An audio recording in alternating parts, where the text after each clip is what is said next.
Okay, so I'm going to start off with just a little question here, possibly a little philosophical. What are we doing here tonight? Give me some suggestions. What's your perception of this? Circus, train wreck? Yeah, thank you, Frank. Very good. You came to bring us boxes, thank you. Fellowship, right? To remember important people in your lives. Right, very good. Thank you, Jocelyn. Celebrate together as a family. Very good, thank you. Okay, those are all great things. And there's one other thing that I'm thinking of particularly because it relates to our Parashat tonight. And a hint might come from the cover of our Sidurim. Prayer. Right. Paths of prayer. So, what is prayer really? What's it about and how does it work? And why do we do it? So like I said, maybe a little philosophical. But I'd like to take a look at what the Torah has to say about this, at least in one particular part. And it just so happens that this week's portion has quite a bit to say on this topic. So let's take a look.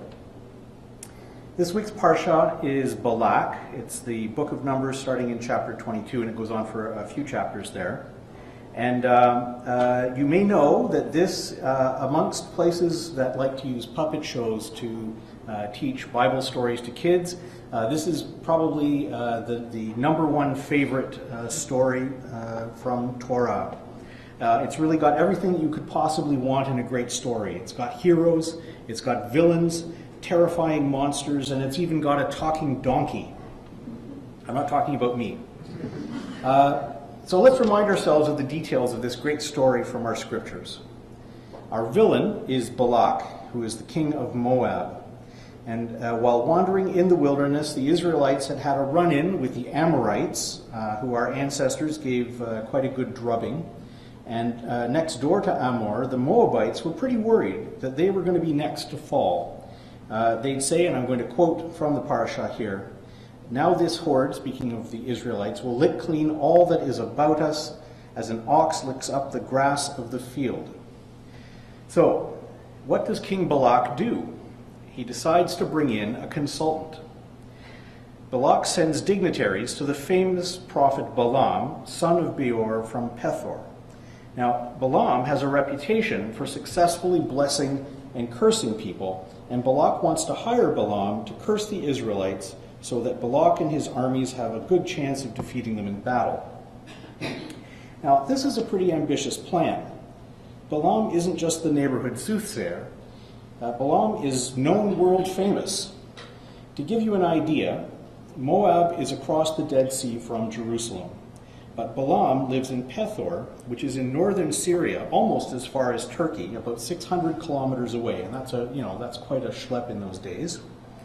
So Balak sends messengers to make that big schlep all the way to Pethor to try and hire Balaam.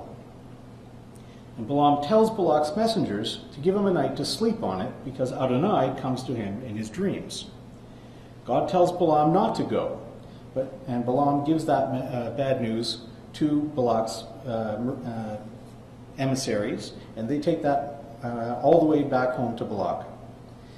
Now at this point, Balak figures that Balaam is just trying to be a tough negotiator, so he tries again with an even bigger and more distinguished entourage of dignitaries. And these new guys tell Balaam, "Please don't say no, Balak will make it really worth your while." Balaam tells them, "Listen, it wouldn't matter if Balak gave me his whole house filled with silver and gold. I can't do anything, no matter how big or how small, without the okay from Adonai." So Balaam hits the sack and waits for God to come to him in his dreams. And this time, Adonai says to Balaam, "If these guys have come to invite you, then you can go with them. But you had better do only what I tell you to do, and nothing else." So in the morning, Balaam tells them that what Adonai has said, and so they all head off to Moab to go and see Balak. Now, it turns out that Adonai was a little disappointed in Balaam's decision. I'm sure that many of you are parents, and as a parent, I'm sure you've never told your kid that they could do something if they really wanted to, hoping that they'd know better, just then to see them go off and do something dumb after that. I'm sure my folks never had that experience. Never? Okay. It's the way that God chose to make his disappointment known to Balaam that makes this such a great puppet play for kids. Balaam saddles up his trusty donkey and trots off in the direction of Moab. God sends an angel to stand in the donkey's way. Now, angels are often invisible, but God makes the angel visible to the donkey, even though Balaam can't see it. And when I say the word angel, what might come to mind for you is kind of the cartoon notion. Some guy in a flowy white robe with wings and a little halo, maybe carrying a harp or something like that. But that's not what the Torah means when it talks about an angel. Sometimes angels look like regular folks, but sometimes, as in this case, angels are ferocious-looking warriors with big swords. They aren't cute little babies with wings. Angels are terrifying. If you want a really kind of vivid picture of how terrifying angels can be, then I suggest that you get the book of Daniel out and read chapter 10. It's quite something. Now, Balaam's donkey gets one look at this angel that's standing right in its way, and the donkey thinks to herself, no thank you, and so she wanders off into a field. And Balaam has no idea what's gotten into his donkey, so he beats the donkey, trying to get it back onto the road. Then, when Balaam and his donkey come to a narrow spot between a vineyard and a wall, the angel puts himself in their way again, and the donkey tries to squeeze past the angel, and Balaam gets his foot crushed against the wall, so the donkey gets another undeserved beating. Finally, when they come to a spot where there's just no room to squeeze by, the angel puts himself in Balaam's way one more time, and the donkey sees no way out, so she just lays right down on the road, and Balaam just loses his temper and lets the poor donkey have it for a third time. Now, right at this point, God gives the donkey the power to speak, and it turns to Balaam and says, "Hey, what did I ever do to you?" Then God allows Balaam to see the angel brandishing his sword, and the angel tells Balaam, "You should be thankful to this donkey. If she didn't veer away, I had to kill you and spared her, because I don't like what you're heading off to do." Faced with all of this, Balaam gets humble in a hurry and offers to turn back. The angel lets him continue, but he gives Balaam a pretty stern warning that he'd better stick to God's plan. And with that, Balaam is back on his way to meet with Balak in Moab. Now, this part of the story has some of the best comic relief in Torah, but it's not actually the main thing I wanted to focus on in this parasha. But I did want to talk about it, though, A, because it's such a great story, and B, because it sets up some very important context for the next part of the parasha.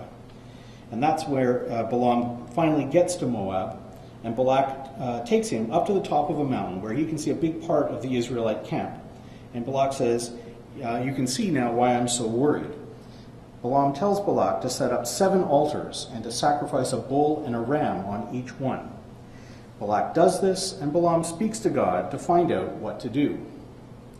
Balaam tells God that he's done the big sacrifice and he wants to now know, what? God tells Balaam what to say to Balak, and Balak goes back and delivers that message, and very interestingly, it's in the form of a poem. And instead of cursing the Israelites, though, like Balak wanted, Balaam blesses them using the words that God gave him. And this really ticks Balak off. After all, he's hired this prophet to put the jinx on the Israelites, and instead the guy blesses them. Balaam tells him, "I can only faithfully repeat what God has told me to say." Balak thinks to himself, maybe he's intimidated by the sight of all these Israelites. Maybe I should take him someplace where he can only see a smaller group of them. So Balak takes Balaam up to a different mountain. On this second mountain, they go through the whole 7 altars with 7 bulls and 7 rams thing again. And then Balaam asks God what to say next. This time, God puts another poem in Balak's mouth. But this poem is like a memo from God straight to Balak. God essentially says, "What are you thinking? Did you think that I'd say that the Israelites are blessed one minute and then cursed the next?" Balak is really frustrated at this point, and he tells Balaam, "Look, if you're not going to curse them, will you at least not bless them again?" Balak is starting to think that at least he could pay Balaam to undo the blessing so that he's no far worse off than when he started. Balaam tells Balak again, "I told you I can only say what God tells me to say." So they go to yet another mountain from which they can see the entire Israelite encampment, and they do the whole 7 altars with 7 bulls and 7 rams thing for one more time, a third time. This time, though, at least Balaam has gotten the message that God isn't interested in cursing the Israelites, and in fact, quite the opposite. So standing there, looking out over the whole Israelite people, God comes to Balaam and puts a third poem in his mouth. And this poem includes a little line you might recognize, "How fair are your tents, O Jacob, your dwellings, O Israel." And it goes on to talk about how God freed them from Egypt, and with God's help, they're going to crush their enemies. Balak finally loses it, and he fires Balaam at this point. And what's more, Balak says he isn't even going to pay Balaam for such unsatisfactory service. Balaam reminds Balak that he had even told his dignitaries before, "It wouldn't matter if you gave me your house full of gold and silver. I can only say what God tells me to say." And with that, Balaam goes back home, and Balak goes back to his palace to brood about his impending doom. So, what can we learn about this from this story in Torah? One thing that I find super interesting is that at the time the Israelites are still wandering in the wilderness, Adonai has a prophet in northern Syria. Balaam isn't an Israelite. He isn't even a Canaanite. Interestingly, though, Balaam is from a place which isn't too terribly far away, maybe only 100 kilometers, from where Abraham lived when God told Abraham to Lech Lecha. So I don't know what to make of that, but it seems interesting. One thing I do find interesting about it is that because it's one of the many places in Torah where we're reminded that Adonai is not just the God of the Jews, he's everybody's God. We sometimes fall into this trap of thinking that somehow we invented God, if you like, and taught the rest of the world about him. But in fact, the opposite is true.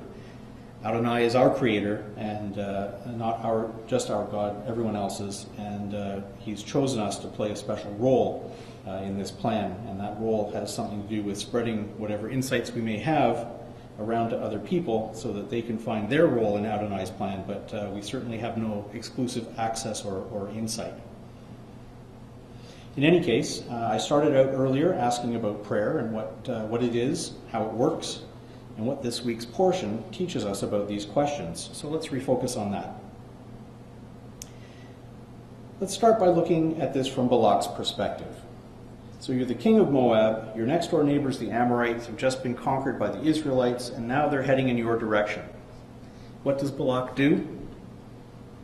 Well, he looks for some kind of advantage. He's heard about this guy way up north who's great at pronouncing blessings and curses, and so Balak sets out to hire this fellow. After some tough negotiating, the guy shows up and tells Balak to set up a sacrifice. And this isn't any sacrifice, mind you. It's 7 altars with 7 bulls and 7 rams. So why that? 7, I think we think of 7 as being a very significant number in Torah. It's the number of completion and the number of perfection. What's with bulls? Bulls were used in important communal sacrifices. They're very expensive, very powerful animals, and plus a ram for good measure.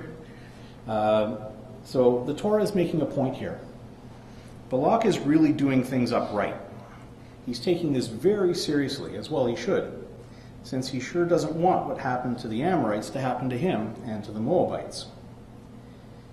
So how does Balak expect this whole thing to work? Remember, sacrifice is expiation. It's a quid pro quo. You do something for the gods, and then they owe you. In this case, Balak wants to make sure that what he does properly, because he expects God, or in any case, a god or some gods. We don't know which gods Balak was particularly concerned with. He wanted them to come to his rescue. Balaam is telling Balak to make a really good show of his sacrifice, and that's just what he does. Balak has a pretty good reason to think that if something goes wrong, it isn't going to be his fault, because he's doing it right. And Balaam, who knows what Adonai is thinking about this whole enterprise, wants to make sure that Balak has no reason to think that anything was done by half measures, because after all, he wants to get paid for all of his trouble. So Balak is looking at this whole exercise as a kind of transaction. He makes a big, impressive sacrifice, and now God is supposed to be obligated to curse the Israelites in return. So how does this transaction turn out? Well, it doesn't work. Why not? Much to Balak's surprise, Adonai just isn't interested. At first, Balak thinks that maybe the problem is Balaam. Eventually, though, he realizes that he just isn't going to be able to buy what he wants from Adonai. This is one of the key points that God is making in this parasha, and the message isn't just for Balaam, the Moabite king. The message is for us here and now. Torah is teaching us pretty clearly here that prayer isn't a transaction where we pay the right price and then God owes us an outcome. God isn't a genie in a bottle to grant us wishes. And no matter how well you do a ritual, that's no guarantee that you can demand whatever you want from God. So if prayer doesn't work that way, then how does it work? If we look through our own prayer books, I think we'll find that there's more than one kind of prayer. A really substantial part of our service is set aside for prayers of thanks and praise. The whole first part of the service and almost all of the last part of the service really focus on these kinds of prayers. And that's not really what Balak is doing at all, is it? What other kinds of prayers do we have? If you think about it, a good part of the Amidah, which we just prayed, the central part of the service, is really more petitionary. And this is especially true on weekdays. If you look in the weekday Siddur and you look at the intermediary prayers, you'll see, we're asking for all kinds of things. On Shabbat, not so much, because we're supposed to be so happy for the gift of Shabbat that we're not supposed to think about asking God for anything else. But still, there are things that are in there, like praying for peace and so forth. But what does our parasha teach us about asking God for things? Are we out of line then when we ask God for protection as we sleep, for healing, and for peace in the world?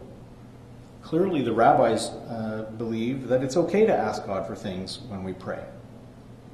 We wouldn't have all these petitionary prayers in our services otherwise. So why is it that what we do during each of our services is okay, but what Balak did in our parsha isn't? One thing might be that when we pray, we aren't approaching it like a transaction. We're not saying, okay, Adonai, we've done this for you, now it's time to settle up. Maybe it's because we're hoping rather than expecting that God is going to grant us the things that we're asking for. I think that there's more to it than just that, though. I don't think that praying is like buying a lottery ticket. We're not here praising God and asking Him to bring peace to the world just in case our numbers come up and we win the divine intervention jackpot. I think that prayer has a lot to do with giving us an attitude adjustment. I think it's God's way of helping us to see the world from a better perspective. The Chassids will tell you that you're required to say 100 blessings every day, and I'd say I agree with that. Not because I think there's some divine scorecard that I need to take care of, but because of how always looking at life through grateful eyes really helps you to feel like no matter what life has in store for you, God is with you and wants the best for you, even if He, for His own reasons, isn't prepared to make that happen miraculously. Now, I'm the first to admit that I've been pretty lucky compared to many, many people, and I really don't have much to complain about, not that that stops me. And whenever I do feel like I've got something to complain about, though, I find that I can take comfort in remembering that no matter what kind of stress or troubles I might have, I know that there's meaning in life that comes from having a part to play in God's plan for the world, whatever that might be exactly. I know that some of you might be thinking to yourself, well, that's all well and good for you, Joel, but I'm not so sure about this notion of God who's listening to, let alone answering our prayers. And let me tell you why I think that even if you don't share my understanding of God, you can still easily share my view of the importance and the power of prayer. Someone very dear to me has recently had a pretty rough go of it. She spent more than half a year in hospital having problem after problem and surgery after surgery, and it'd be all too easy for anyone to get pretty down faced with that much trouble. But instead of succumbing to that, she was resolved to always look for the good in every situation. And I can tell you that not only did this make her struggle much more bearable, it had a big impact on everyone around her. The nurses in the hospital loved her to bits because she was always stayed upbeat, she was polite and pleasant no matter how many good reasons she had not to be on any given day. That kind of positivity makes a big difference in your life, and it touches the lives of people all around you. Prayer is a great way of helping you to focus on that positive attitude. There's a really profound meditation in Soleil's Shabbat prayer book that speaks to this really eloquently. It's actually there in two places. It's on once in the Friday evening service on page 64 and once in the Shabbat morning service on page 105, and it reads, "With prayer we invite God's presence to suffuse our spirits and let God's will prevail in our lives. Prayer cannot bring water to parched fields or mend a broken bridge or rebuild a ruined city, but prayer can water an arid soul, mend a broken heart, and rebuild a weakened will." This eloquent statement is praised pretty nicely by Reform movement pioneer Rabbi Emil Hirsch, who wrote, "True worship is not a petition to God, it is a sermon to ourselves." I think this idea is pretty easy to understand in the context of prayers of thanks and praise, and even in petitionary prayers for the self. We can ask God for things we know He wants for us, and that can help us to focus on setting out to make those things a reality. Sometimes just being able to unburden yourself can really be therapeutic. I have to admit for my part that I struggle a bit more with petitionary prayers for others, like the Misha Berach, praying for healing, or Oseh Shalom, the prayer for world peace. I'm not comfortable expecting a miracle in response to these prayers, and we know from Balak's experience that no matter how much or how well we pray, God's not going to give us what we want if it doesn't fit His plan. Still, I think that even with these more abstract petitionary prayers, there's a power to them, especially when we say them together as a community. When we come together as a minyan and pray for peace, it seems a little more plausible that there's something we can all do together about that than if we were just hoping for the best as individuals. So, do we feel like we've completely solved the eternal mystery of how prayer works and what it's for? Maybe not. But we've thought about it a little bit more, and I think that's one of the key goals of this week's Torah portion. Shabbat Shalom.